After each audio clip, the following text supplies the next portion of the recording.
Semoga yang subscribe diberikan rezeki melimpah dari jalan tak terduga, dan yang like komen dimudahkan jalannya menuju surga di hari akhir nanti.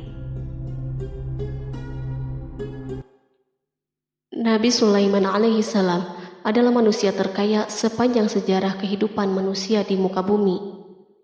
Dalam beberapa kitab suci seperti Al-Quran, Alkitab, dan Injil, Nabi Sulaiman alaihi salam dijelaskan sebagai manusia terkaya yang pernah hidup di muka bumi. Tidak ada satupun manusia yang bisa mengalahkan total kekayaannya hingga hari kiamat tiba nanti. Para arkeolog telah menemukan situs peninggalan sejarah Islam yang mengungkap total kekayaan Nabi Sulaiman alaihi salam. Erez bin Yosef, profesor sekaligus peneliti, ia menyatakan bahwa 3000 tahun yang lalu Nabi Sulaiman alaihi salam diperkirakan memiliki kekayaan senilai 2,2 triliun US dollar. Apabila dikonversikan dengan nilai mata uang hari ini, dan jika dirupiahkan, nilainya setara dengan 32.891.870 triliun rupiah. Nabi Sulaiman memiliki beberapa mukjizat, di antaranya adalah dapat berbicara dengan bahasa binatang. Beliau dapat memerintah mereka untuk melakukan sesuatu. Beliau juga dapat mengendalikan besar kecilnya tekanan angin dan dapat mengatur ke arah mana angin akan berhembus. Sehingga dengan itu, Nabi Sulaiman dapat memanfaatkan angin sebagai kendaraannya dan juga kendaraan tentaranya. Nabi Sulaiman juga bisa melunakkan besi dan membentuknya menjadi pakaian perang yang anti tusukan senjata tajam. Nabi Sulaiman juga memimpin para jin. Mereka tunduk dan patuh pada perintah Nabi Sulaiman.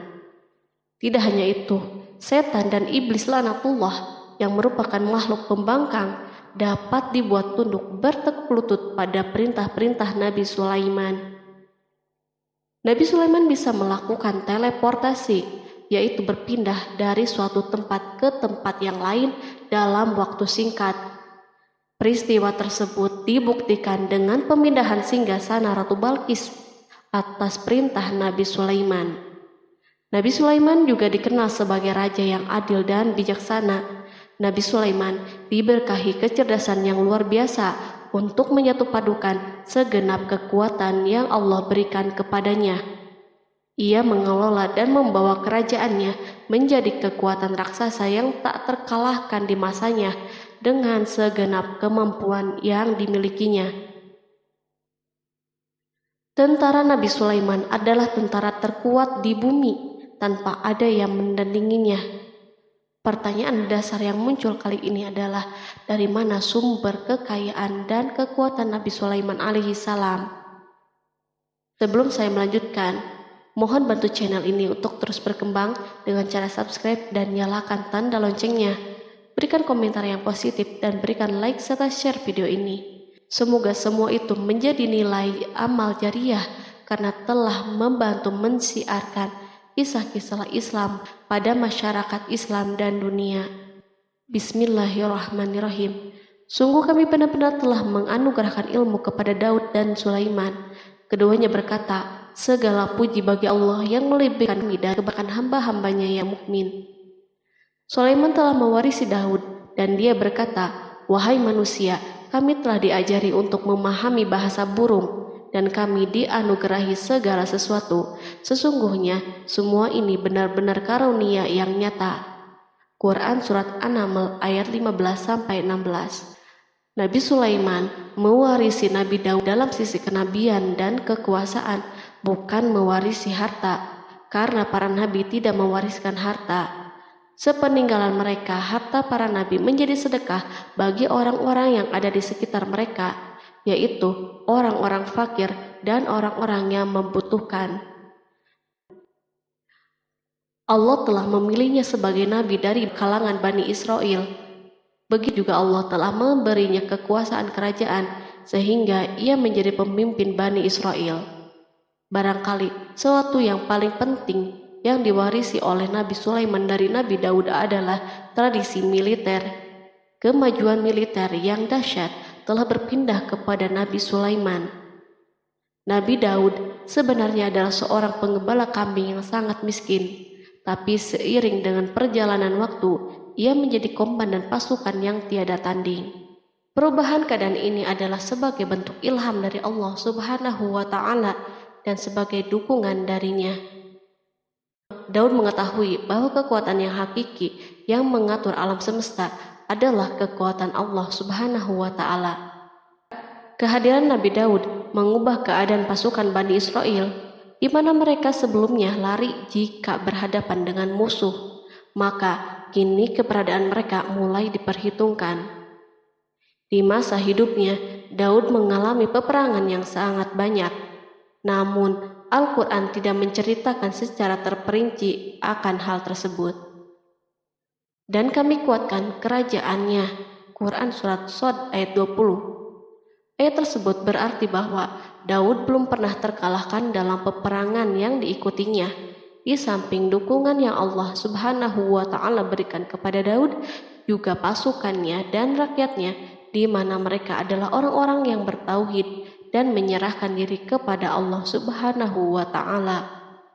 Allah Subhanahu wa Ta'ala mengungkapkan kepada Daud hal-hal yang menjadikan pasukannya memiliki keistimewaan yang dengannya mereka dapat mengalahkan pasukan-pasukan yang lain yang ada di bumi saat itu. Allah Subhanahu wa Ta'ala berfirman, dan kami telah melunakkan besi untuknya. Quran Surat Saba ayat 10. Sebenarnya baju besi yang dibuat untuk orang-orang yang hendak berperang cukup mengganggu gerakan mereka. Kita bisa membayangkan ketika ada dua orang yang berperang, yang satunya dapat bergerak dengan bebas, sementara yang lain tidak leluasa bergerak. Namun dengan kekuasaan Allah, Nabi Daud dapat melunakkan besi dan dapat membuat darinya baju besi yang ringan. Ini adalah kemajuan penting yang Allah berikan kepada Daud dan tentaranya. Kemajuan ini kini dimiliki oleh Nabi Sulaiman. Demikianlah Sulaiman memiliki pasukan yang dahsyat yang melebihi pasukan manapun di bumi saat itu. Bahkan Allah Subhanahu wa Ta'ala menambah karunia-Nya kepada Nabi Sulaiman. Dan Sulaiman telah mewarisi Daud dan dia berkata, "Hai manusia, kami telah diberi pengertian tentang suara burung dan kami diberi segala sesuatu. Sesungguhnya ini benar-benar suatu karunia yang nyata." Quran Surat An-Naml ayat 16. Pada suatu hari, Nabi Sulaiman menengadahkan tangannya dan berdoa kepada Allah Subhanahu wa Ta'ala. Antara hati Nabi dan Allah tidak ada penghalang, tidak ada jarak, tidak ada sekatan waktu, dan tak ada seorang pun dari para nabi yang berdoa kepada Allah kecuali doanya pasti terkabul. Kejernihan hati ketika mencapai puncak tertentu, maka ia akan menggapai apa saja yang diinginkan di jalan Allah Subhanahu wa Ta'ala. Dalam doanya Nabi Sulaiman berkata, "Ya Tuhanku, ampunilah aku dan anugerahkanlah kepadaku kerajaan yang tidak dimiliki oleh seorang pun sesudahku." Quran Surat Shad ayat 35. Sulaiman menginginkan dari Allah Subhanahu wa Ta'ala suatu kerajaan yang belum pernah diperoleh oleh siapapun setelahnya. Allah Subhanahu wa Ta'ala mengabulkan doa hambanya Nabi Sulaiman dan memberinya kerajaan tersebut. Barangkali orang-orang yang hidup di saat ini bertanya-tanya, mengapa Sulaiman meminta kerajaan ini yang belum pernah dimiliki oleh seorang pun setelahnya. Ambisi Sulaiman untuk mendapatkan kekuasaan atau kerajaan adalah ambisi yang ada di dalam seorang nabi, dan tentu ambisi para nabi tidak berkaitan kecuali dengan kebenaran. Ambisi tersebut adalah bertujuan untuk memudahkan penyebaran dakwah di muka bumi. Nabi Sulaiman sama sekali tidak cinta kepada kekuasaan ataupun ingin menunjukkan kesombongan. Namun beliau ingin mendapatkan kekuasaan untuk memerangi kelaliman yang menyebar di muka bumi. Perhatikanlah kata-kata Nabi Sulaiman kepada Balqis ketika beliau berdialog dengannya. Dan ketika Balqis datang, ditanyakanlah kepadanya, "Serupa inikah singgasanamu?" Dia menjawab, "Seakan-akan singgasana ini singgasanaku. kami telah diberi pengetahuan sebelumnya dan kami adalah orang-orang yang berserah diri. Quran Surat An-Naml ayat 42. Demikianlah kata-kata Sulaiman yang bijaksana, kata-kata yang membenarkan permintaannya untuk memiliki kekuasaan dan kekuatan. Sulaiman telah mengerahkan semua kemuliaan dan kekuasaannya dalam rangka menegakkan agama Allah Subhanahu wa Ta'ala dan menyebarkan Islam. Nabi Sulaiman mewarisi kekuasaan, kenabian, hikmah ilmu dari Daud. Orang-orang menyebut Sulaiman Al-Hakim atau Sulaiman yang bijaksana. Kebijaksanaan Nabi Sulaiman tidak terbatas pada keadilannya di tengah-tengah manusia dan kasih sayangnya kepada mereka. Namun kebijaksanaan Sulaiman juga berlaku di kalangan burung dan binatang-binatang lainnya. Nabi Daud juga mengenal bahasa burung, tetapi Sulaiman dapat berbicara dengan bahasa burung. Bahkan ia dapat menjadikannya sebagai pembantunya. Ketika Nabi Daud bertasbih, maka gunung-gunung dan burung-burung serta binatang buas pun ikut bertasbih bersamanya. Bahkan angin pun berhenti untuk mendengar tasbih ini. Sedangkan Nabi Sulaiman, Allah Subhanahu wa Ta'ala memberinya karunia lebih dari itu, di mana binatang-binatang buas tunduk padanya, begitu juga angin dan burung. Allah Subhanahu wa Ta'ala berfirman, dan sesungguhnya kami telah memberi ilmu kepada Daud dan Sulaiman, dan keduanya mengucapkan, segala puji bagi Allah yang melebihkan kami dari kebanyakan hamba-hambanya yang beriman. Dan dia berkata, hai manusia, kami telah diberi pengertian tentang suara burung, dan kami diberi segala sesuatu. Sesungguhnya semua ini benar-benar karunia yang nyata. Quran Surat An-Naml ayat 15-16. Nabi Sulaiman mampu mendengar bisikan semut yang berbicara dengan sesama mereka. Bahkan, ia mampu memerintahkan semut tersebut sehingga semut itu taat kepada perintahnya. Pasukan Nabi Sulaiman memiliki kekuatan yang sangat dahsyat di dunia. Belum pernah ada di dunia suatu pasukan yang memiliki kekuatan seperti ini. Kekuatan Nabi Sulaiman berasal dari beberapa kombinasi yang sangat mengagumkan, sehingga karenanya ia tidak dapat tertandingi. Kekuatan itu terdiri dari manusia, jin, dan burung. Kita mengetahui bahwa jin adalah makhluk Allah Subhanahu wa Ta'ala dan manusia tidak mampu untuk melihatnya atau menghadirkannya atau meminta pertolongannya.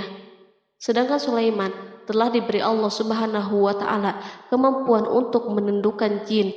Bahkan ia mampu menjadikan mereka sebagai pekerja-pekerja kasar di kerajaannya saat itu, saat tidak ada peperangan.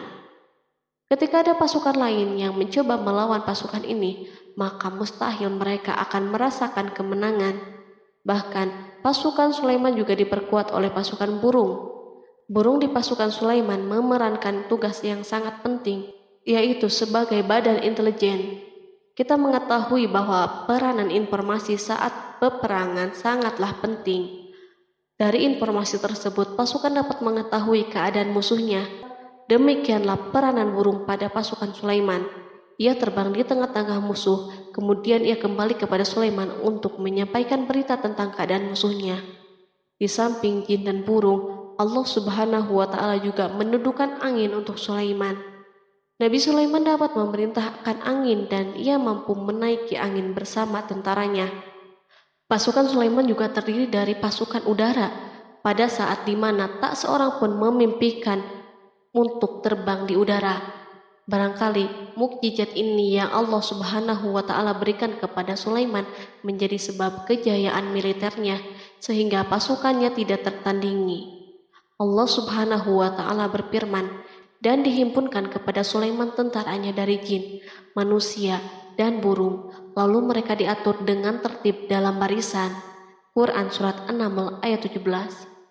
Kemudian kami tundukkan kepada angin yang berhembus dengan baik menurut kemana saja yang dikehendakinya. Dan kami tundukkan pula kepadanya setan-setan, semuanya ahli bangunan dan penyelam, dan setan yang lain yang terikat dalam belenggu. Inilah anugerah kami. Maka berikanlah kepada orang lain atau tahanlah untuk dirimu sendiri dengan tiada pertanggungan jawab. dan sesungguhnya dia mempunyai kedudukan yang dekat pada sisi kami dan tempat kembali yang baik. Quran Surat Shad ayat 30-40. Di samping senjata udara yang Allah Subhanahu wa Ta'ala berikan kepada Sulaiman, Allah Subhanahu wa Ta'ala juga memberikan kemampuan yang tak seorang pun dari para nabi mendapatkannya, yaitu kemampuan untuk memerintah setan. Setan adalah salah satu bagian dari jin. Ia adalah kelompok yang celaka dari bangsa jin. Kelompok ini sebenarnya tidak mampu dikuasai oleh manusia. Bahkan jin soleh pun tidak dapat mengatur mereka.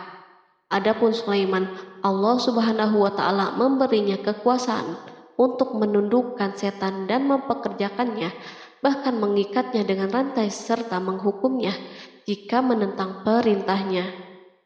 Setan membangun untuk Sulaiman istana dan patung-patung dan alat-alat perang. Bahkan setan-setan itu menyelam di dasar lautan untuk mengeluarkan permata dan yakut untuk Sulaiman. Jika ada di antara setan yang menentang perintahnya, maka Nabi Sulaiman mengikatnya dengan rantai.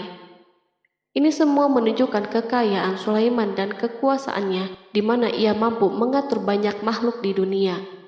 Tentu kemampuan itu atas izin Allah sebagai mukjizat darinya.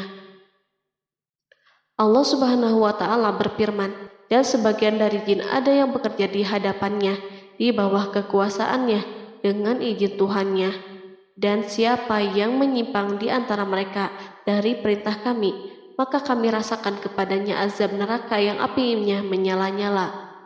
Para jin itu membuat untuk Sulaiman apa yang dikehendakinya dari gedung-gedung yang tinggi, patung-patung, dan piring-piring yang besarnya seperti kolam dan periuk yang tetap berada di atas tungku. Quran Surat Saba ayat 12. Nabi Sulaiman yang bijaksana adalah penguasa yang tak tertandingi di muka bumi. Meskipun memperoleh nikmat yang khusus dan agung ini yang Allah Subhanahu wa Ta'ala berikan kepada Nabi Sulaiman, beliau tetap menunjukkan sebagai manusia yang paling banyak berzikir kepadanya dan manusia yang paling banyak bersyukur di zamannya. Allah Subhanahu wa Ta'ala berfirman tentang Sulaiman, Sulaiman sebaik-baik hamba, sesungguhnya dia amat taat kepada Tuhannya. Quran Surat Shad ayat 30. Nabi Sulaiman selalu mendirikan sholat, puasa, tasbih, dan mengungkapkan rasa cinta yang dalam. Hamba yang kembali adalah hamba yang menuju Allah Subhanahu wa Ta'ala. Waktu sholat bagi Sulaiman adalah waktu yang sangat penting, sehingga ketika datang waktu itu, maka beliau tidak bisa disibukkan dengan hal yang lain. Sulaiman mengetahui penyakit kuda dan ia mampu berbicara dengan bahasa kuda. Bahkan kuda itu pun mentaati perintah Nabi Sulaiman. Allah Subhanahu wa Ta'ala juga memberikan kenikmatan lain atas Sulaiman. Allah Subhanahu wa Ta'ala berfirman, dan kami alirkan cairan tembaga baginya. Quran Surat Saba ayat 12. Al-Kihtir adalah tembaga yang dicairkan, sebagaimana Allah Subhanahu wa Ta'ala memberikan nikmat atas ayahnya Daud di mana ia mampu melunakkan besi, dan Allah Subhanahu wa Ta'ala mengajarinya bagaimana cara mencairkannya. Maka Sulaiman pun memanfaatkan tembaga yang cair untuk peperangan dan di saat perdamaian. Pada saat peperangan, beliau mencampur tembaga dengan besi dan membuat darinya perunggu. Mereka menggunakan senjata-senjata perunggu dalam peperangan seperti pedang, baju besi, dan pisau. Senjata-senjata ini adalah senjata yang paling kuat di saat itu. Sedangkan di saat perdamaian, tembaga digunakan untuk membuat bangunan, patung, dan sebagainya. Meskipun Nabi Sulaiman mendapatkan nikmat yang besar dan karunia yang khusus, Allah Subhanahu wa Ta'ala mengujinya dengan suatu ujian yang akan selalu datang pada seorang hamba. Ketika hamba itu mendapatkan kedudukan yang besar, maka ujiannya pun menjadi besar. Allah Subhanahu wa Ta'ala menguji Sulaiman dengan penyakit. Allah Subhanahu wa Ta'ala berfirman, dan sesungguhnya kami telah menguji Sulaiman dan kami jadikan dia tergeletak di atas kursinya sebagai tubuh yang lemah karena sakit. Kemudian ia bertaubat. Ia berkata, "Ya Tuhanku, ampunilah aku, anugerahkanlah kerajaan yang tidak dimiliki oleh seorang pun sesudahku. Sesungguhnya Engkaulah yang Maha Pemberi." Kemudian kami tundukkan kepadanya angin yang berhembus dengan baik menurut kemana saja yang ia kehendaki. Dan kami tundukkan pula kepadanya setan-setan, semuanya ahli bangunan dan penyelam. Quran Surat Shad ayat 34-37. Sulaiman diuji dengan penyakit yang sangat keras, di mana Toran saat itu tidak mampu mengatasinya. Sakitnya Sulaiman sangat keras, sehingga para dokter dari kalangan manusia dan jin tidak mampu menghilangkan penyakitnya. Lalu burung-burung menghadirkan rumput-rumput yang dianggapnya sebagai obat, tetapi Sulaiman pun belum juga sembuh. Semakin hari penyakit Sulaiman semakin menjadi-jadi, sehingga ketika Sulaiman duduk di atas kursi, ia duduk bagaikan tubuh tanpa roh, seakan-akan ia mati karena saking kerasnya penyakit yang dideritanya. Sakit yang diderita Sulaiman terus berlanjut untuk beberapa saat. Namun Sulaiman tidak henti-hentinya berzikir kepada Allah Subhanahu wa Ta'ala dan meminta kesembuhan kepadanya, serta beristighfar kepadanya, serta mengungkapkan rasa cintanya kepada Allah Subhanahu wa Ta'ala. Selesailah ujian Allah Subhanahu wa Ta'ala terhadap hambanya Sulaiman. Beliau pun sembuh. Kini Sulaiman merasakan kembali kesehatannya setelah mengetahui segala kejayaannya dan segala kekuasaannya serta segala kebesarannya tidak lagi mampu menghilangkan penyakit yang dideritanya, kecuali jika Allah Subhanahu wa Ta'ala menghendakinya. Dan sesungguhnya kami telah menguji Sulaiman dan kami jadikan dia tergeletak di atas kursinya sebagai tubuh yang lemah karena sakit. Quran Surat Shad ayat 34. Kata jasad dalam bahasa Arab diungkapkan atas sesuatu yang kehilangan kehidupan atau kesehatan. Nabi Sulaiman telah membangun masjid atau tempat beribadah sehingga manusia menyembah Allah Subhanahu wa Ta'ala di dalamnya. Rumah ini menunjukkan keunggulan seni arsitektur dan seni pahat. Orang-orang yang membangun rumah ini berjumlah puluhan ribu orang. Tentu setiap kelompok dari mereka memiliki pekerjaan masing-masing. Di antara mereka ada yang mencairkan tambang, ada yang menjadi tukang pahat, ada yang membelah batu, ada yang memotong-motong kayu, ada yang mendatangkan rumput-rumput dari Lebanon, dan ada yang melelehkan emas dan menjadikannya lempengan-lempengan yang mengkilat untuk menutupi kayu dan menutupi dinding. Bahkan golongan jin membantu pembangunan rumah tersebut, tentu dengan perintah dan bimbingan Nabi Sulaiman. Mereka membuat patung-patung yang besar dan membuat bejana yang besar untuk tempat makanan para tentara dan pekerja, yaitu bejana seperti gunung karena saking beratnya dan besarnya. Mereka juga membuat tempat-tempat minum yang besarnya seperti kolam. Sulaiman mengawasi para pekerjanya dan juga mengurusi masyarakatnya, di mana beliau mengenali problem mereka dan berusaha memecahkannya. Beliau juga mengawasi pasukannya dari kalangan binatang dan burung. Beliau mengetahui apakah ada satu dari mereka yang tidak hadir, kemana ia pergi, serta mengapa ia pergi. Nabi Sulaiman bukan hanya mengetahui problem tentaranya dari kalangan manusia dan tentaranya dari kalangan burung, namun ia juga menunjukkan kasih sayangnya terhadap semut, di mana beliau mendengar bisikannya dan tidak suka untuk menginjaknya.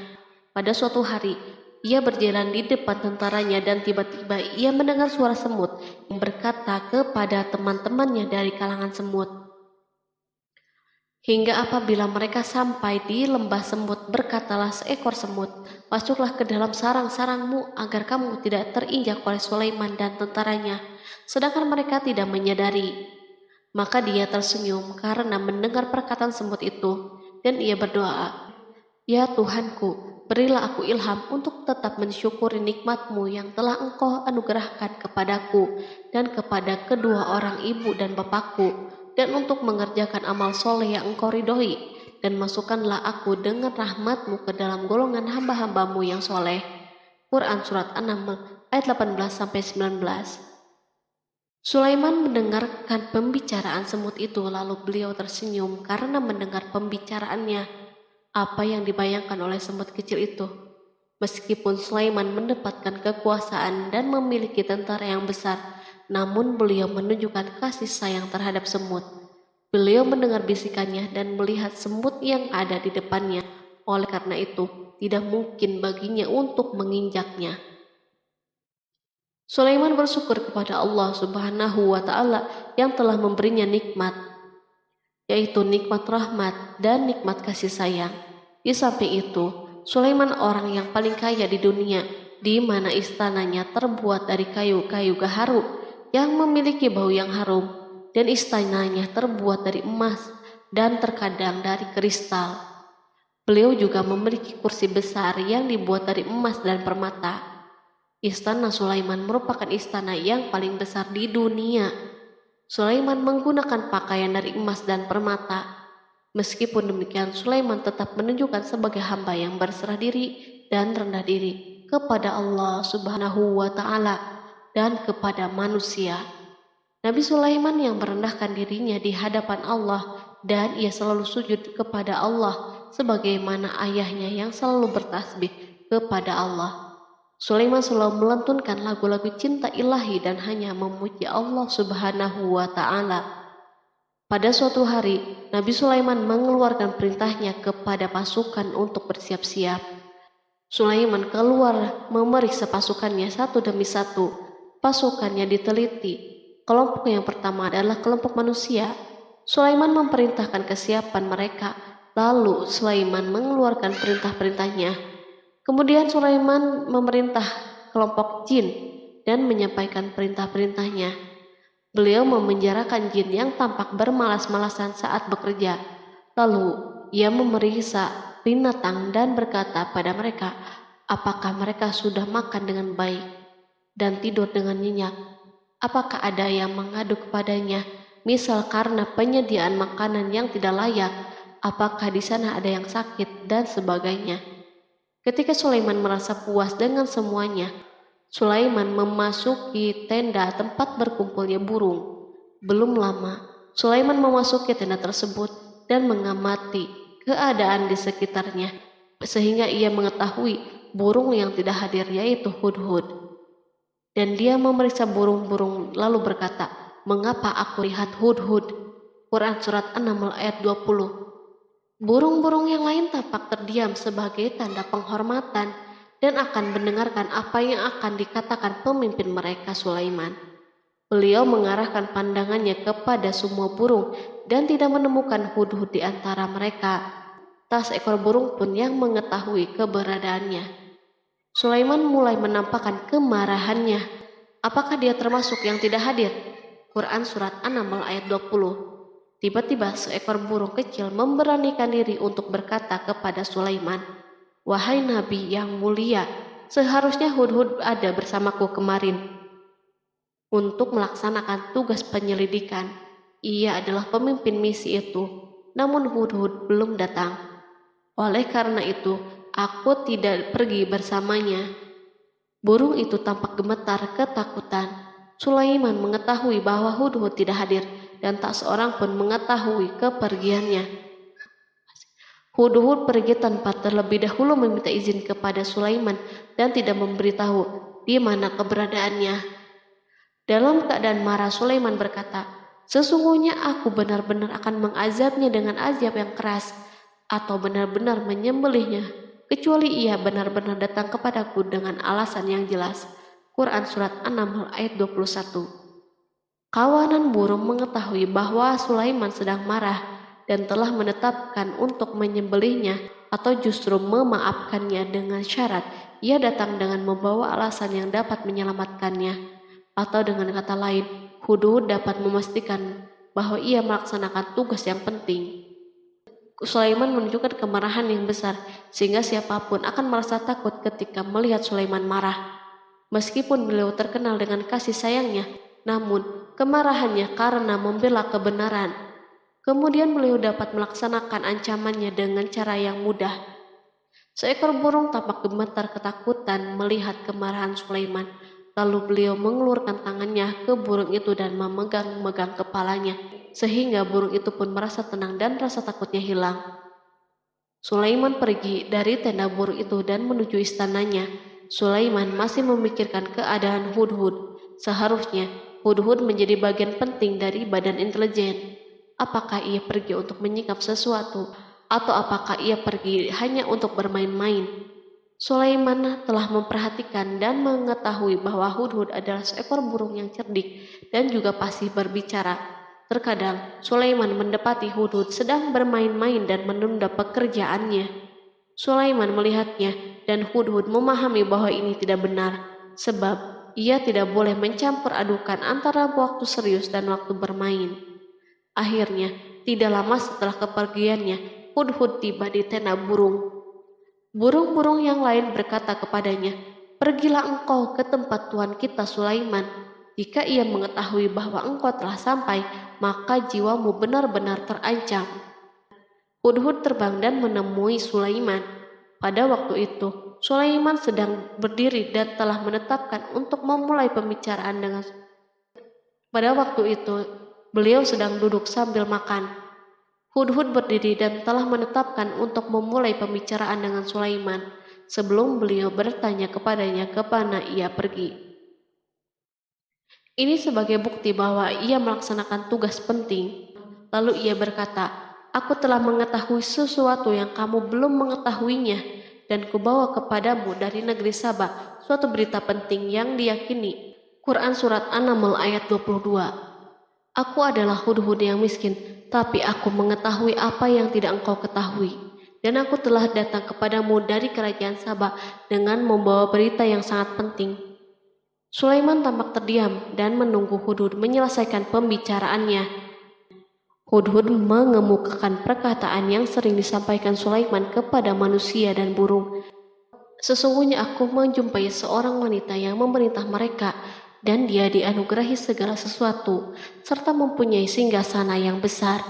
Aku mendapati dia dan kaumnya menyembah matahari selain Allah, dan setan telah menjadikan mereka memandang indah perbuatan mereka, lalu menghalangi mereka dari jalan Allah, sehingga mereka tidak dapat petunjuk, agar mereka tidak menyembah Allah yang mengeluarkan apa yang terpendam di langit dan di bumi, dan yang mengetahui apa yang kamu sembunyikan dan apa yang kamu nyatakan. Allah tidak Tuhan yang berhak disembah kecuali Dia, Tuhan yang mempunyai arsy yang besar." Quran Surat An-Naml ayat 23-26. Hudhud diam sejenak dan Sulaiman merasa bahwa Hudhud menunjukkan kefasihan lisannya dan berbicara dengan baik kepadanya. Hudhud mengemukakan perkataan yang sering disampaikan Sulaiman kepada manusia dan burung. Jelas sekali bahwa Hudhud mengulangi perkataan pemimpin kita Sulaiman sebagai usaha yang terakhir untuk memperoleh kasih sayang Sulaiman dan agar beliau puas dengan penjelasannya itu. Sulaiman berkata sambil menunjukkan senyum manis di wajahnya, "Akan kami lihat apakah kamu benar ataukah kamu termasuk orang-orang yang berdusta." Quran Surat An-Naml ayat 27. Hudhud ingin mengatakan, "Aku tidak bohong, wahai Nabi yang mulia." Namun, diamnya Sulaiman membuatnya takut, sehingga ia pun terdiam. Sulaiman terdiam karena berpikir, lalu memutuskan sesuatu. Setelah itu, beliau mengangkat kepalanya dan meminta secari kertas dan pena. Sulaiman segera menulis surat singkat dan menyerahkannya kepada Hudhud serta memerintahkannya, "Pergilah dengan membawa suratku ini, lalu jatuhkanlah kepada mereka, kemudian berpalinglah dari mereka, lalu perhatikanlah apa yang mereka bicarakan." Quran Surat An-Naml ayat 28. Al-Quran langsung menyebut keadaan kerajaan Balqis yang saat itu sedang membaca surat tersebut di depan para pembesar kerajaannya dan para menterinya. Berkata ia Balqis, "Hai pembesar-pembesar, sesungguhnya telah dijatuhkan kepadaku sebuah surat yang mulia. Sesungguhnya surat itu dari Sulaiman, dan sesungguhnya isinya dengan menyebut nama Allah yang Maha Pengasih lagi Maha Penyayang, bahwa janganlah kalian berlaku sombong terhadapku, dan datanglah kepadaku sebagai orang-orang yang berserah diri." Quran Surat An-Naml ayat 29-31. Dalam surat Sulaiman itu disebutkan, hendaklah mereka menyerahkan diri dan tunduk kepada perintahnya. Sulaiman memerintahkan agar mereka meninggalkan penyembahan terhadap matahari. Sulaiman tidak mempersoalkan akidah mereka dan tidak memuaskan mereka dengan apapun. Sulaiman hanya memerintahkan bahwa ia berada di atas kebenaran. Bukankah ia didukung kekuatan yang berlandaskan keyakinan yang dimilikinya? Sulaiman hanya memerintahkan mereka agar tunduk dan patuh kepadanya. Ratu Saba menyampaikan surat tersebut di tengah-tengah kaumnya.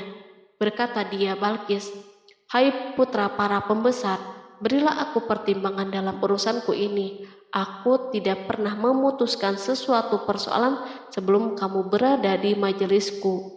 Quran Surat An-Naml ayat 32. Sementara itu, reaksi para pembesar istana adalah menentang surat tersebut. Isi surat itu membangkitkan kecongkakan kaum Saba, di mana mereka merasa lebih kuat.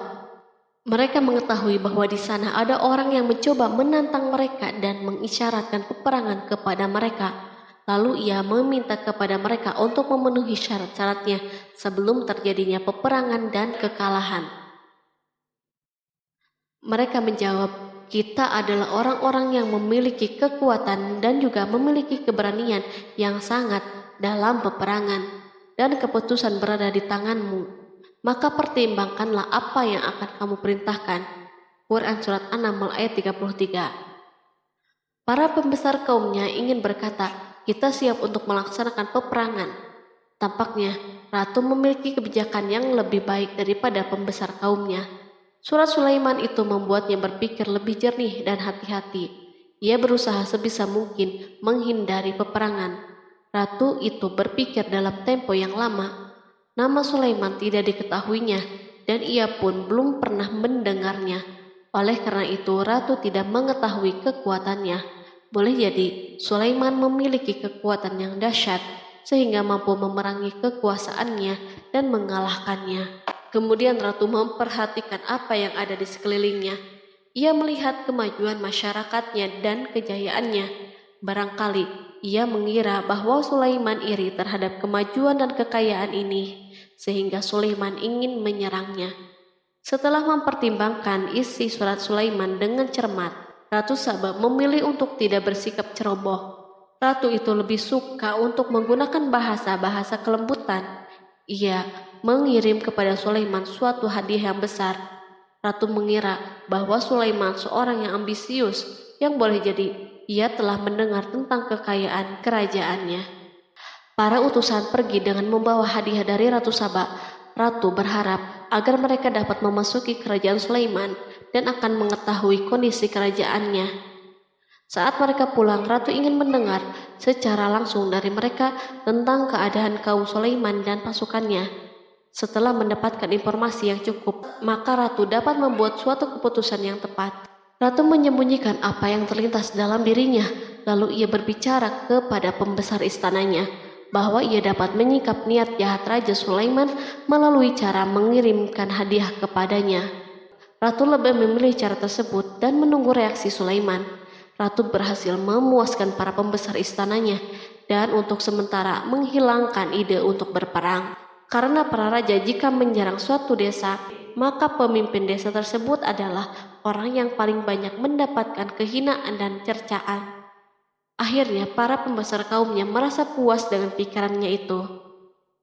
Allah Subhanahu wa Ta'ala berfirman, Dia berkata, "Sesungguhnya raja-raja apabila memasuki suatu negeri, niscaya mereka membinasakannya dan menjadikan penduduknya yang mulia menjadi hina, dan demikian pula lah yang akan mereka perbuat.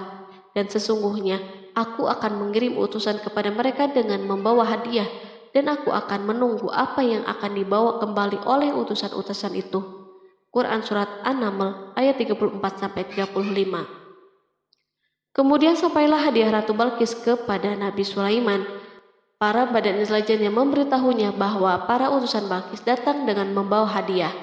Sulaiman langsung mengetahui bahwa ratu itu sengaja mengirim orang-orangnya untuk mengetahui atau mendapatkan informasi tentang kekuatannya. Lalu setelah itu, ia mengambil keputusan atau sikapnya kepada Sulaiman. Sulaiman segera memanggil semua pasukannya untuk berkumpul. Utusan Balkis segera memasuki istana Sulaiman yang dipenuhi dengan pasukan besar yang bersenjata.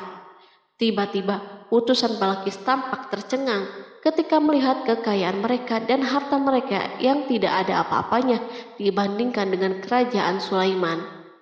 Hadiah mereka tampak tidak berarti. Emas yang mereka bawa tampak tidak berarti saat mereka memasuki istana Sulaiman yang terbuat dari kayu-kayu pohon gaharu yang mengeluarkan bau yang harum serta dihiasi dengan emas. Para utusan Balkis berdiri bersama Sulaiman dan menyaksikan bagaimana Sulaiman mengendalikan pasukannya. Kemudian mereka mulai berpikir tentang kekuatan dan kualitas pasukan Sulaiman. Betapa kagetnya mereka ketika melihat di tengah-tengah pasukan itu terdapat singa, burung, dan tentara dari kalangan manusia yang mampu terbang. Mereka pun sadar bahwa mereka dihadapkan pada pasukan yang tiada taranya. Selesailah demonstrasi pasukan Sulaiman. Kemudian para utusan itu dipersilahkan maju ke tempat hidangan makanan. Para utusan itu sangat terkejut ketika melihat berbagai macam makanan dari penjuru bumi ada di depannya. Dan di antara makanan itu pun terdapat makanan yang biasa ditemukan di negeri mereka. Tetapi mereka melihat bahwa makanan itu memiliki rasa yang istimewa. Selain itu, piring-piring yang ada di depan mereka dan dijadikan tempat makanan terbuat dari emas dan mereka dilayani oleh laki-laki yang berhias dengan emas. Ratu mereka pun tidak mengenakan hiasan itu. Di meja makan terdapat burung, ikan laut, dan berbagai macam daging yang mereka tidak mampu lagi membedakannya. Sulaiman tidak makan bersama mereka, tetapi beliau makan dengan menggunakan piring yang terbuat dari kayu. Beliau memakan roti yang kering yang dicampur dengan minyak. Inilah makanan yang dipilihnya. Sulaiman makan bersama mereka dalam keadaan diam. Mereka merasa bahwa kehadiran Sulaiman menciptakan suatu kewibawaan yang luar biasa. Selesailah jamuan makanan itu, lalu dengan sangat malu mereka menyerahkan hadiah Ratu Balkis kepada Sulaiman. Hadiah itu berupa emas, yang bagi mereka hadiah itu sangat bernilai. Tetapi di sini hadiah ini tampak kecil di hadapan kekayaan yang sangat mengagumkan. Sulaiman memperhatikan hadiah ratu itu dan berkata, maka tatkala utusan itu sampai kepada Sulaiman, Sulaiman berkata, apakah patut kamu menolong aku dengan harta? Maka apa yang diberikan Allah kepadaku lebih baik daripada apa yang diberikannya kepadamu. Tetapi kamu merasa bangga dengan hadiahmu. Quran Surat An-Naml ayat 36.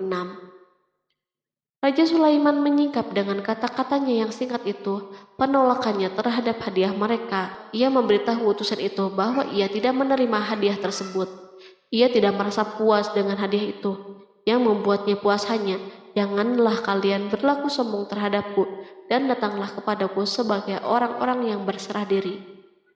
Lalu Sulaiman kembali berkata dengan pelan, kembalilah kepada mereka. Sesungguhnya kami akan mendatangi mereka dengan bala tentara yang mereka tidak kuasa melawannya. Dan pasti kami akan mengusir mereka dari negeri itu Saba dengan terhina dan mereka menjadi tawanan-tawanan yang hina. Quran Surat An-Naml ayat 37. Sulaiman meninggalkan para utusan ratu itu setelah terlebih dahulu mengancam mereka. Para utusan itu mengharap agar Sulaiman mau menunggu kunjungan dari Ratu Balkis yang akan membawa misi perdamaian. Akhirnya sampailah para utusan Balkis ke negeri Saba. Mereka segera menuju istana ratu. Mereka memberitahu bahwa negeri mereka ada di ujung tanduk. Mereka menceritakan kepada ratu kekuatan Sulaiman dan tidak mungkin bagi mereka mampu melawannya. Mereka meyakinkan Balkis bahwa ia harus mengunjunginya dan melihat sendiri. Kemudian ratu menyiapkan dirinya untuk pergi menuju kerajaan Sulaiman. Sulaiman duduk di kursi kerajaan di tengah-tengah para pembesarnya dan para menterinya, serta para komandan pasukan. Sulaiman mengetahui bahwa Balkis menuju tempatnya. Balkis dikelilingi rasa takut. Sulaiman berpikir sejenak tentang bagaimana matahari disembah. Ia memikirkan bagaimana informasi yang diterima badan intelijennya tentang kemajuan kerajaan Balkis dalam bidang kesenian dan ilmu pengetahuan. Sulaiman bertanya kepada dirinya sendiri, apakah kemajuan menjadi penghalang untuk mengetahui kebenaran? Apakah ratu itu gembira dengan kekuatan yang dicapainya? Dan ia membayangkan bahwa kekuatan adalah segalanya. Dengan kemajuan yang dimilikinya, Sulaiman ingin membuat kejutan agar ratu mengetahui bahwa Islam yang diyakini oleh Sulaiman adalah satu-satunya yang mampu mendatangkan kemajuan dan kekuatan yang hakiki. sehingga ia dapat membandingkan antara keyakinannya dalam menyembah matahari beserta kemajuan yang dicapainya dan keyakinan Sulaiman juga beserta kemajuan yang diraihnya. Para intelijen Sulaiman telah memberitahunya bahwa hal yang sangat disegani dan dikagumi oleh kaum Balkis adalah singgasana Ratu Balkis. Singgasana itu terbuat dari emas dan batu mulia. Singgasana tersebut dijaga oleh para penjaga yang sangat disiplin, di mana mereka tidak pernah lalai sedikit pun. Oleh karena itu, sangat tepat bila Sulaiman menghadirkan singgasananya di sini, di kerajaannya, sehingga ketika ratu tiba, maka ia dapat duduk di atasnya. Sulaiman ingin membuat kejutan kepadanya dan menunjukkan bahwa kemampuannya tersebut yang berlandaskan pada keislamannya. Sulaiman melakukan yang demikian itu dengan harapan agar si ratu tunduk kepadanya. Ide ini terlintas dalam diri Sulaiman, lalu ia mengangkat kepalanya dan menoleh kepada anak buahnya. Berkatalah Sulaiman, "Hai para pembesar, siapakah di antara kamu sekalian yang sanggup membawa singgasananya kepadaku sebelum mereka datang kepadaku sebagai orang-orang yang berserah diri?" Quran Surat An-Naml ayat 38. Perhatikanlah ungkapan pikiran Nabi Sulaiman tersebut. Semua pemikirannya berkisar tentang keislaman para penyembah matahari, tentang bagaimana beliau dapat memberikan petunjuk kepada mereka di jalan Allah. Yang pertama menjawab pertanyaan Sulaiman itu adalah Ifrit dari kalangan jin, yang Allah Subhanahu wa Ta'ala telah menundukkan mereka kepada Sulaiman. Berkatalah Ifrit yang cerdik dari golongan jin, "Aku akan datang kepadamu dengan membawa singgasana itu sebelum kamu berdiri dari tempat dudukmu. Sesungguhnya aku benar-benar kuat untuk membawanya lagi dapat dipercaya." Quran Surat An-Naml ayat 39. Sulaiman berdiri dari tempat duduknya setelah 1 atau 2 jam. Namun jin itu berjanji kepadanya untuk menghadirkan singgasana Balkis sebelum itu. Istana Sulaiman berada di Palestina, sedangkan istana Balkis terletak di Yaman. Jarak antara singgasana tersebut dan singgasana Sulaiman lebih dari ribuan mil. Barangkali pesawat yang cepat sekalipun yang kita kenal hari ini tidak akan mampu membawa dan mendatangkan istana itu dalam waktu 1 jam. Tetapi masalahnya di sini berhubung dengan kekuatan jin yang misterius. Sulaiman tidak mengomentari sedikit pun terhadap apa yang dikatakan oleh Ifrit dari kalangan jin. Tampak ia menunggu tanggapan lain yang mampu menghadirkan singgasana Balkis yang lebih cepat dari itu. Sulaiman menoleh kepada seorang yang di sana yang duduk di atas naungan. Berkatalah seseorang yang mempunyai ilmu dari Alkitab, "Aku akan membawa singgasana itu kepadamu sebelum matamu berkedip." Maka tatkala Sulaiman melihat singgasana itu terletak di hadapannya, ia pun berkata, "Ini termasuk karunia Tuhanku untuk menguji aku, apakah aku bersyukur atau mengingkari akan nikmatnya.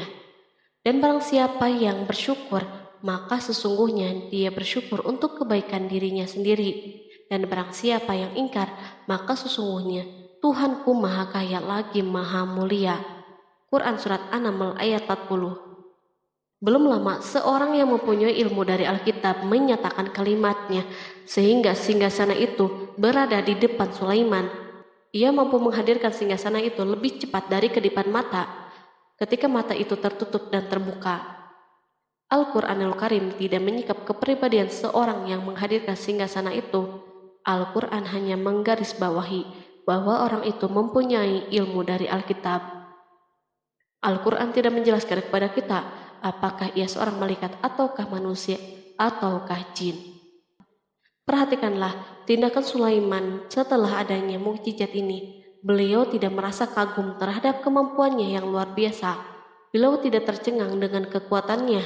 Beliau mengembalikan keutamaan tersebut kepada penguasa para penguasa, Allah Subhanahu wa Ta'ala, dan bersyukur kepadanya yang telah mengujinya dengan kekuasaan ini, agar ia dapat membuktikan apakah ia bersyukur atau mengingkari. Setelah Sulaiman bersyukur kepada penciptanya, ia mulai memperhatikan singgasana ratu. Merupakan simbol pembangunan dan kemajuan, tetapi tampaknya ia hanya sesuatu yang biasa saja dibandingkan dengan kekuasaan dan kebesaran ciptaan yang dibuat oleh manusia dan jin di kalangan istana Sulaiman. Sulaiman memikirkan dalam tempo yang lama singgasana Balkis. Kemudian beliau memerintahkan agar singgasana itu diperbaiki, sehingga saat Balkis datang, Sulaiman dapat mengujinya apakah Balkis dapat mengenalinya ataukah tidak. Dia berkata, "Ubahlah baginya singgasananya, maka kita akan melihat apakah dia mengenal ataukah termasuk orang-orang yang tidak mengenalnya." Quran Surat An-Naml ayat 41. Sulaiman memerintahkan agar dibangun istana yang akan digunakan untuk menyambut Balkis. Sulaiman memilih tempat di laut, dan ia memerintahkan agar dibangun suatu istana di mana sebagian besar terdiri dari air laut. Sulaiman memerintahkan agar lantai-lantai itu terbuat dari kaca yang tebal dan kuat, sehingga orang yang berjalan di atas istana itu akan membayangkan bahwa di bawahnya ada ikan-ikan yang berwarna-warni. Hudhud memberitahu Sulaiman bahwa Balkis telah sampai di dekat kerajaannya. Kemudian Balkis datang. Al-Quran tidak menyebutkan keadaan Sulaiman saat menyambut Balkis, namun Al-Quran justru menunjukkan dua sikap Balkis. Pertama, bagaimana sikap Balkis ketika pertama kali melihat singgasananya yang datang mendahuluinya, padahal ia telah meninggalkan pengawalnya untuk tetap setia menjaga singgasana itu. Kedua, keadaan di depan istana yang penuh dengan permata yang berenang di bawahnya ikan-ikan. Dan ketika Balkis datang, ditanyakanlah kepadanya, "Serupa inikah singgasanamu?" Dia menjawab, "Seakan-akan singgasana ini singgasanaku. Kami telah diberi pengetahuan sebelumnya dan kami adalah orang-orang yang berserah diri." Quran Surat An-Naml ayat 42. Ayat tersebut menggambarkan kondisi dialog antara Sulaiman dan Balkis. Balkis melihat singgasananya dan ia tercengang saat mengetahui bahwa itu adalah singgasananya. Namun ia kemudian mulai ragu karena melihat tidak sepenuhnya itu singgasananya. Jika itu benar-benar singgasananya, lalu bagaimana ia datang mendahuluinya? Dan bila bukan singgasananya, maka bagaimana Sulaiman dapat meniru sepersis dan seteliti ini? Sulaiman berkata saat melihat Balkis mengamati singgasananya, "Apakah ini singgasanamu?" Setelah mengalami kebingungan sesaat, Balkis menjawab, "Sepertinya benar." Sulaiman berkata, "Kami telah diberi ilmu sebelumnya dan kami sebagai orang-orang yang muslim." Melalui pernyataan itu, Sulaiman ingin mengisyaratkan kepada Balkis agar ia membandingkan antara keyakinannya beserta ilmu yang dicapainya dan keyakinan Sulaiman yang muslim beserta pengetahuan yang diraihnya. Penyembahan terhadap matahari dan pencapaian ilmu yang dicapai oleh Balkis tampak tidak ada apa-apanya dibandingkan dengan ilmu Sulaiman dan keislamannya. Sulaiman telah mendahulinya dalam bidang ilmu karena keislamannya. Karena itu sangat mudah baginya untuk mengungguli Balkis dalam ilmu-ilmu yang lain. Demikianlah yang diisyaratkan pernyataan Sulaiman kepada Balkis. Ratu Saba itu mengetahui bahwa ini adalah singgasananya, di mana singgasana itu datang lebih dahulu daripada dirinya. Beberapa bagian darinya telah diubah saat Balkis masih berjalan menuju tempat Sulaiman. Ia berpikir kemampuan apa yang dimiliki oleh Nabi Sulaiman. Balkis tercengang melihat apa yang disaksikannya yang merupakan buah dari keimanan Sulaiman dan hubungannya dengan Allah Subhanahu wa Ta'ala. Sebagaimana Balkis tercengang ketika melihat kemajuan dalam bidang pembangunan seni dan ilmu, maka ia lebih kagum lagi saat melihat hubungan yang kuat antara keislaman Sulaiman dan ilmu serta kemajuannya. Dan apa yang disembahnya selama ini selain Allah mencegahnya untuk melahirkan keislamannya, karena sesungguhnya dia terdahulu termasuk orang-orang yang kafir. Bergoncanglah dalam benak Balkis ribuan hal. Ia melihat keyakinan kaumnya runtuh di hadapan Sulaiman. Ia menyadari matahari yang disembahnya merupakan ciptaan Allah Subhanahu wa Ta'ala, di mana dia menggerakkannya untuk hamba-hambanya. Lalu terbitlah matahari kebenaran pada dirinya. Hatinya diterangi oleh cahaya baru yang tidak akan tenggelam seperti tenggelamnya matahari. Masa keislamannya hanya menunggu waktu. Balkis memilih waktu yang tepat untuk mengumumkan keislamannya. Allah Subhanahu wa Ta'ala berfirman, dikatakan kepadanya, "Masuklah ke dalam istana." Maka tatkala dia melihat lantai istana itu, dikiranya kolam air yang besar, dan disikapnya kedua betisnya. Berkatalah Sulaiman, Sesungguhnya ia adalah istana yang licin yang terbuat dari kaca. Berkatalah Balqis, "Ya Tuhanku, sesungguhnya aku telah berbuat zalim terhadap diriku, dan aku berserah diri bersama Sulaiman kepada Allah, Tuhan semesta alam." Quran Surat 6 ayat 44. Dikatakan kepada Balqis, "Masuklah ke dalam istana." Ketika ia masuk, maka ia tidak menyaksikan adanya kaca, tetapi ia melihat air, sehingga ia mengira akan bersinggungan dengan air laut. Lalu ia menyingkap sedikit bajunya agar bajunya tidak basah. Sulaiman mengingatkannya tanpa melihat agar tidak khawatir terhadap pakaiannya, karena pakaiannya tidak akan basah sebab di sana tidak ada air. Ia sekedar kaca yang halus yang saking halusnya hingga tidak tampak. Pada kesempatan itulah Balqis mengumumkan keislamannya. Ia mengakui kelaliman dirinya dan ia menyatakan penyerahan diri kepada Sulaiman dan kepada Allah Subhanahu wa Ta'ala. Lalu kaumnya pun mengikutinya dan mereka memeluk Islam. Balqis menyadari ia berhadapan dengan penguasa yang terbesar di bumi dan salah satu nabi yang mulia.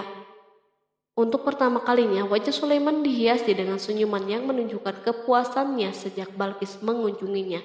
Demikianlah Sulaiman mewujudkan kejayaannya yang hakiki dan menyebarkan cahaya Islam di muka bumi. Al-Quran tidak menyebutkan kisah Balqis setelah keislamannya. Para ahli tafsir mengatakan bahwa ia menikah dengan Sulaiman. Selain itu, ada yang mengatakan bahwa ia menikah dengan salah satu orang dekat Sulaiman. Ada juga yang mengatakan bahwa sebagian Raja Habasyah adalah keturunan dari buah perkawinan ini. Sulaiman hidup di tengah-tengah kejayaan dan kemuliaan di muka bumi. Kemudian Allah Subhanahu wa Ta'ala menetapkan kematian baginya. Sebagaimana kehidupan Sulaiman yang berada di puncak kemuliaan dan kejayaan yang penuh dengan keajaiban yang luar biasa, maka kematiannya pun merupakan tanda-tanda kebesaran Allah Subhanahu wa Ta'ala yang penuh dengan keajaiban. Demikianlah bahwa kematiannya sesuai dengan kehidupannya, sesuai dengan kejayaannya. Allah Subhanahu wa Ta'ala berfirman tentang kematian Sulaiman. Maka tatkala kami telah menetapkan kematian Sulaiman, tidak ada yang menunjukkan kepada mereka kematiannya itu kecuali rakyat yang memakan tongkatnya. Maka tatkala ia telah tersungkur, tahulah jin bahwa kalau sekiranya mereka mengetahui yang gaib, tentulah mereka tidak akan tetap dalam siksa yang menghinakan. Quran Surat Saba ayat 14. Kemampuan Nabi Sulaiman untuk menundukkan jin dan mempekerjakan mereka serta hubungan mereka dengannya, semua ini menimbulkan fitnah di tengah-tengah manusia dalam hal tertentu. Dan kematian Sulaiman merupakan batasan atau jawaban terhadap fitnah ini. Kami tidak mengetahui siapa yang mengklaim bahwa jin mengetahui hal yang gaib. Kami tidak mengetahui siapa yang bertanggung jawab terhadap tersebarnya isu yang keliru ini. Yang kita ketahui adalah bahwa hal tersebut tersebar dan mempengaruhi sebagian manusia dan jin. Barangkali manusia berkata kepada diri mereka, selama jin melakukan perbuatan yang luar biasa ini, maka apa gerangan yang menjadikan mereka tidak mengetahui hal-hal yang gaib itu? Manusia lupa bahwa kunci kegaiban berada di tangan Allah Subhanahu wa Ta'ala. Masalah ilmu gaib tidak akan mampu dikuasai oleh jin, manusia, ataupun para nabi dan semua makhluk. Hanya Dia yang mengetahuinya. Allah Subhanahu wa Ta'ala merencanakan bahwa kematian Sulaiman pun bertujuan untuk menghancurkan pemikiran ini, yaitu pemikiran bahwa jin mengetahui hal yang gaib. Jin bekerja untuk Nabi Sulaiman selama beliau hidup, dan tatkala beliau meninggal, maka tugas mereka menjadi bebas. Nabi Sulaiman meninggal tanpa diketahui oleh jin, sehingga mereka tetap bekerja untuknya. Mereka tetap kepada Sulaiman. Seandainya mereka mengetahui hal yang gaib, niscaya mereka tidak akan meneruskan pekerjaan mereka. Pada suatu hari Sulaiman memasuki mihrabnya untuk itikaf, ibadah dan sholat. Tak seorang pun berani mengganggu khalwat di mihrabnya. Mihrab Sulaiman terletak di puncak gunung dan dindingnya terbuat dari permata. Pada suatu hari, Sulaiman duduk bersandar pada tongkatnya dan ia tampak tenggelam dalam tafakur. Beliau berzikir kepada Allah hingga rasa kantuk menguasainya. Lalu setelah itu malaikat maut menemuinya di mihrabnya. Sulaiman pun meninggal. Beliau bersandar kepada tongkatnya. Jin melihatnya dan mengira bahwa beliau sedang sholat. sehingga mereka pun tetap melanjutkan pekerjaannya. Berlalulah hari yang panjang, kemudian datanglah rayap, yaitu semut kecil yang memakan kayu. Hewan itu pun mulai memakan tongkat Sulaiman. Rayap-rayap itu tampak lapar. Sebagian dari tongkat Sulaiman dimakan beberapa hari oleh rayap itu. Ketika yang dimakannya semakin bertambah, maka tongkat itu pun menjadi rusak dan jatuh dari tangan Sulaiman. Tubuh mulia itu kehilangan keseimbangan dan rampas di bumi. Tatkala tubuh suci itu tersungkur, maka manusia segera menuju ke sana. Mereka menyadari dan mengetahui bahwa Nabi Sulaiman telah meninggal dalam waktu yang sangat lama. Jin menyadari bahwa mereka tidak mengetahui hal-hal yang gaib, dan manusia pun mengetahui hakikat ini. Seandainya jin mengetahui hal yang gaib, niscaya tidak akan meneruskan siksa yang hina. Mereka tidak akan bekerja. Demikianlah Nabi Sulaiman meninggal dalam keadaan duduk dan sholat di mihrabnya. Lalu berita itu tersebar bagaikan api di bumi. Manusia, burung dan binatang buas mengantarkan jenazah Nabi Sulaiman. Sekawanan burung tampak sedih dan menangis. Semua makhluk bersedih. Akhirnya, tak seorang pun mengetahui bahasa burung di bumi. Meninggallah seorang yang memahami pembicaraan burung. Burung-burung itu berkata, "Betapa beratnya kehidupan di tengah-tengah orang yang tidak mengetahui pembicaraan kita." Terdapat sejumlah versi perihal riwayat tentang kisah wafat Nabi Sulaiman alaihi salam. Salah satunya hadis yang diriwayatkan oleh Al-Hafiz Ibnu Asakir dalam tafsir Ibnu Katsir. Hadis ini disebut mendekati kebenaran kisah wafatnya Nabi Sulaiman. Seperti yang dikutip dari buku Kisah Para Nabi oleh Imam Ibnu Katsir. Menurutnya, Nabi Sulaiman alaihissalam meninggal dalam keadaan berdiri. Berdirinya beliau ini adalah sedang melakukan sholat dan bersandar pada tongkatnya. Diketahui Nabi Sulaiman dikenal terbiasa menyendiri di dalam Masjid Baitul Maqdis. Durasinya bahkan dalam kurun waktu yang tidak biasa, yakni bisa hingga 1 atau 2 bulan, hingga 1 atau 2 tahun. Untuk sajian makanan dan minumannya selalu dibawakan oleh para setan yang masih tergabung dalam salah satu jenis jin. Hingga suatu ketika mereka membawakan makanan dan minuman seperti biasa, namun tidak mengetahui bahwa Nabi Sulaiman telah wafat. Pada hari wafatnya, Nabi Sulaiman mendatangi sebuah pohon yang tumbuh di Baitul Maqdis. Atas izin Allah, Nabi Sulaiman pun berbincang dengan pohon tersebut dan menanyakan nama serta fungsi dari dirinya. Pohon ini bernama Kharubah. Nabi Sulaiman pun bertanya padanya, "Apakah kegunaanmu?" Pohon Kharubah ini pun menjawab, "Aku tumbuh untuk meruntuhkan masjid ini." Lalu Nabi Sulaiman pun berkata, "Allah tidak mungkin meruntuhkan masjid ini selama aku masih hidup. Itu artinya kamu tumbuh untuk mengabarkan kematianku." Lalu Nabi Sulaiman pun mencabut pohon tersebut dan menanamnya di dinding miliknya. Setelah itu, Nabi Sulaiman masuk ke dalam mihrab dan melakukan sholat dengan bersandar pada tongkatnya. Sejumlah sumber juga mengatakan tongkat tersebut berasal dari pohon Kharubah yang sempat dicabutnya sebelumnya. Kemudian Nabi Sulaiman pun menemui ajalnya hingga tidak diketahui oleh setan yang bekerja untuknya sekalipun. Kisah ini diceritakan dalam firman Allah melalui surat Saba ayat 14. Kalangan jin dan setan pun mulai mengetahui kabar kematian Nabi Sulaiman setelah rayap memakan tongkat sebagai penopangnya hingga rapuh. Nabi Sulaiman meninggal berdiri dan bersandar pada tongkatnya. Matanya dalam keadaan terbuka dan fisiknya tidak berubah bentuk. Bahkan tidak ada bau yang muncul dari jenazah tersebut. Ternyata peristiwa wafat ini merupakan jawaban dari doa Nabi Sulaiman alaihissalam sendiri. Ia pernah memohon pada Allah Subhanahu wa Ta'ala agar kematiannya dapat dijadikan pembelajaran bagi umat manusia, bahwa para jin sekalipun tidak mengetahui hal yang gaib. Bahkan mereka pun tidak mengetahui kapan mereka akan menemui ajal dan mendapatkan rezeki. Untuk itu, kisah Nabi Sulaiman yang meninggal dalam keadaan berdiri ini diharapkan menjadi pesan agar manusia tidak menjadikan setan, iblis, atau bangsa jin sebagai tempat menyembah atau teman mereka. Wallahu a'lam bishawab.